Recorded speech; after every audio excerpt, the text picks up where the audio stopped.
Philippines! Sa araw na ito, maglinis na naman ako ng yard. Pero bago niyan, may bisita po tayong dumating. Ito yung Liam na pusa ng kapitbahay namin. Ang sweet-sweet naman niya. Look at that. Look at that, Lily. Yes, you wanna play. Aray! Aray, aray. Aray, don't play with my... Ay, nako. Your nails is really long. Huy, huy, huy, huy. Huy, no. Behave. Behave. Behave.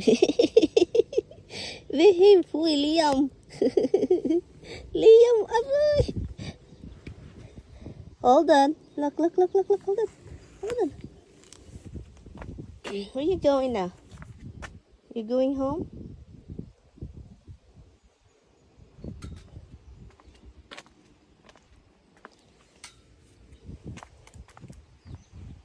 Where you going?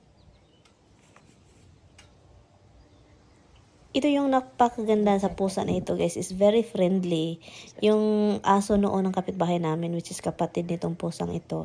Friendly din yun, kaso namatay na siya sa sobrang katandaan. Ito naman siya, sobrang friendly din. Pero hindi ito friendly sa ibang hayop, guys. Kasi hunter po ito talaga, kaya outdoor nga eh. At hindi nila kinakat yung kuko para for safety sa kanya. Nagkiat lang naman dagway yung iringa. Ay, kiat man kaayo, oh. Playful ba? Kiat lang.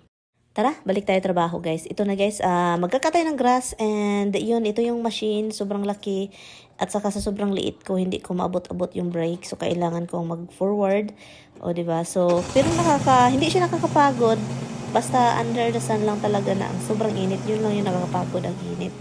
And of course, si Tami, sabi niya siya daw yung mag-cut. So ako na lang yung nag-cut ng kahoy kasi ang lalaki ng mga branches, guys. So tinitrim ko lang itong mga kahoy ko para naman hindi siya pangitignan kasi sobrang lago na ng mga kahoy sa bahay. At sa mga nagtatanong, itong kahoy na to is red maple. Maganda talaga yung red maple tree, guys. Magandang tignan kapag fall, mag-iba yung color, mag-orange, at saka ito siya is pag summer, pula. Maganda talaga. At saka may green maple din, guys. Yung sa likuran natin, yung dalawang kahoy doon, green maple yun.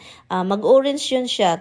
Yun talaga siya, sure. Ito pala hindi siya mag-orange. Yung isa pala, yung green maple, yun yung mag-orange kapag fall na siya. So yun, magandang kahoy po ito. At saka, parang kakaiba siya sa ibang kahoy. Nakakapagod man itong gawain namin pero worth it naman after. Ang nakakapagod kasi dito is once a week, kailangan mo itong gagawin, itong pagkakat ng grass namin. Lahat ng tao dito sa Amerika ganito, ikaw yung magkakat. Kung may pera ka, mag-hire ka ng gardener. Meron kaming gardener noon, guys, pero pangit yung gardener namin kasi binasag yung mga glass namin dito sa likuran ng bahay. Mahal na ngayon ang gardener, guys, lalong nagmahal dahil sa gas, sobrang mahal. So, napagod ako, guys. Nagpahinga ako lang. And then, pagkatapos niya, napagdesisyonan kong magpunta sa jacuzzi. Mag-enjoy lang ako sa jacuzzi, guys. Kailangan kong may gawin sa jacuzzi. Sikreto. Sabihin ko sa iyo kung ano yung ginagawa ko sa jacuzzi, guys. After humul-humul. Ang sarap talagang magtampisaw sa tubig, Ito yung nakuha namin sa basura, guys. Bubble bath. Ang sarap nito, ang bango. As in, galing po ito sa basurahan. At saka, tinapon lang nila kasi naman, nabiyak lang naman siya. At saka, yun, may damage lang. Ito na. Alam nyo, guys, kung anong ginagawa ko dito, guys. Hindi ako naghumol ako dito para kunin yung mga libag.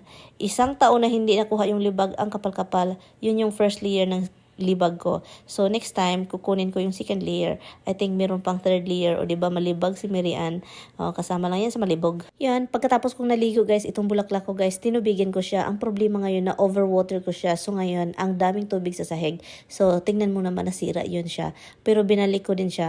Pagkatapos niyan, lumabas ako sa bahay, guys, kasi kailangan kong tubigan yung mga halaman natin sa garden at kailangan nila ng tubig kasi sa sobrang init ngayong araw, kailangan nila ng tubig para naman maging masaya sila. And nakaka-enjoy din ito kasi masarap pakinggan yung tubig. And yun, napagod na kami dito, guys, pagod na pagod.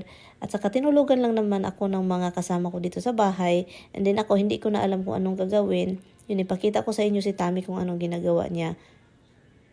Nga lang naman siya, guys. Lang. Pagod din yan, guys. Diyan siya natutulog. Sabi ko, yung ulo niya is natuwad naman itik. So, ngayon, nilagyan ko siya ng pilo kasi po kawawa naman talaga siya, guys. So, yun, tulog na tulog. Pagod na pagod. Kahit anong ginagawa ko, tulog pa rin, diba? Ang ulo. Oo.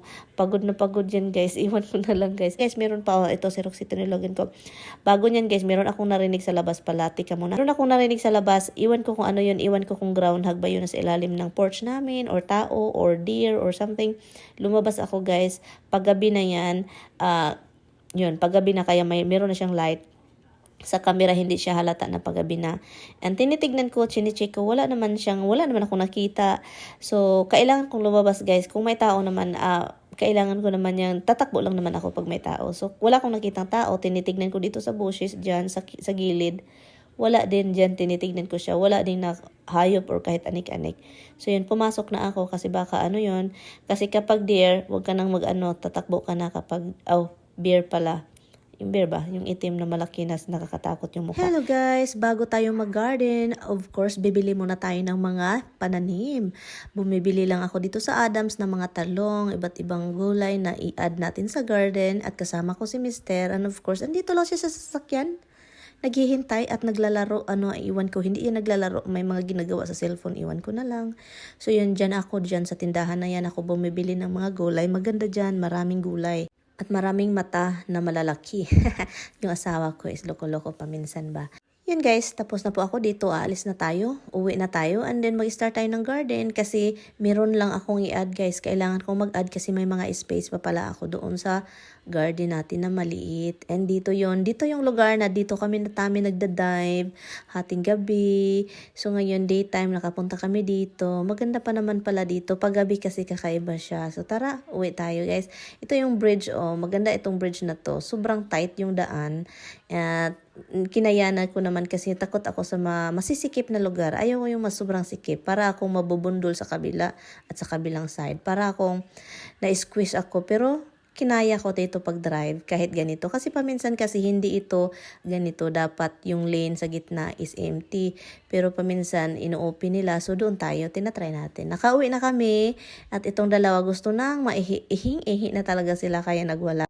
Naalala ninyo yung garden kapag nasa elementary kayo? Mag-garden kayo, di ba? By group. Ganito yung mga ginagawa namin. Kina-cultivate namin yung lupa. Masarap, maganda kasi siya tignan guys kapag after cultivation.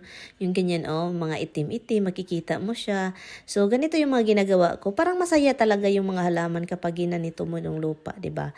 Yun yung nakikita ko. Tapos na tayo sa kabila. Dito na naman tayo sa kabila.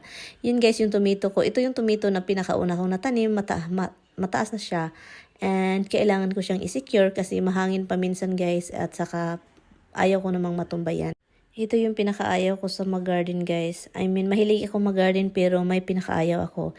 Yung palagi akong naglilinis sa mga damo na tumutubo. Pero wala po tayong choice kasi yun na yun. So ngayon, kunin ko yung mga pichay na kinuha ko na siya pero tumubo pa rin.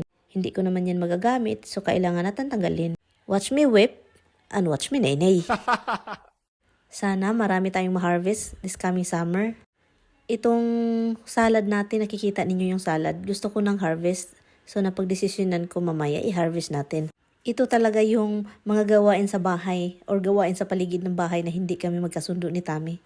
Kasi most of the time kasi, mga gawain kahit ano-ano, magtulungan kami. Pero ito yung time na talagang hindi niya ako tulungan kasi pinakaayaw niya ito.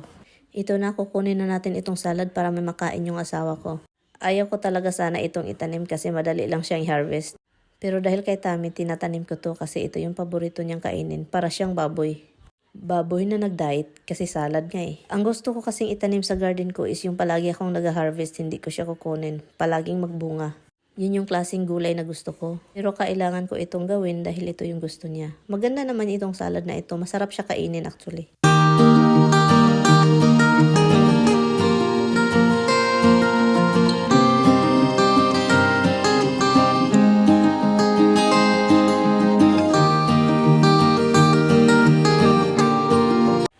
Okay guys, ito na yung nabili natin sa Adams. Ito yung string beans. Kakaiba, ito yung string beans na hindi katulad sa atin. Ito yung mga short string beans.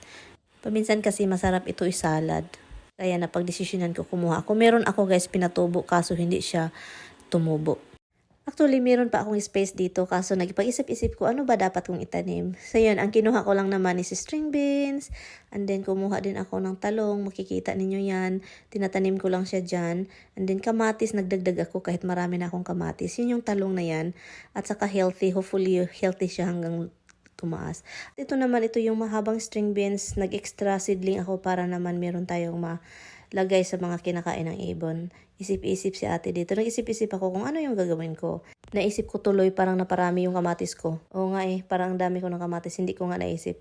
Pero kakaiba itong kamatis na to. Ito yung oval ang shape niya.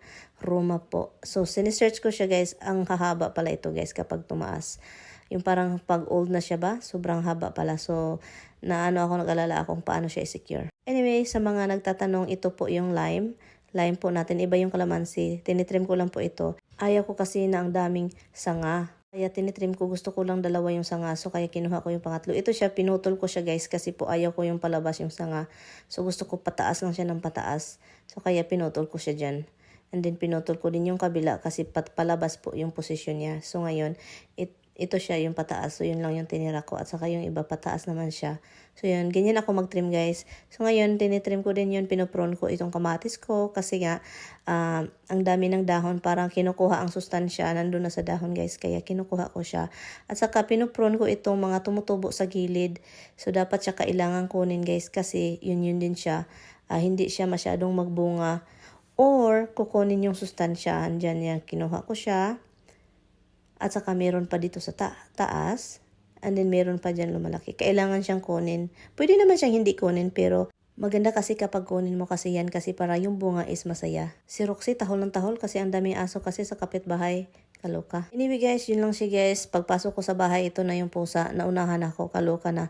So ginagamit nila yung bawal sila doon, yung puting pillow, nandun na si Hab. So anyway, salamat sa inyong panunood guys. Pasensya na guys, gardening time lang tayo ngayon. Salamat sa panunood at sana kita-kits tayo sa susunod na video. Bye guys!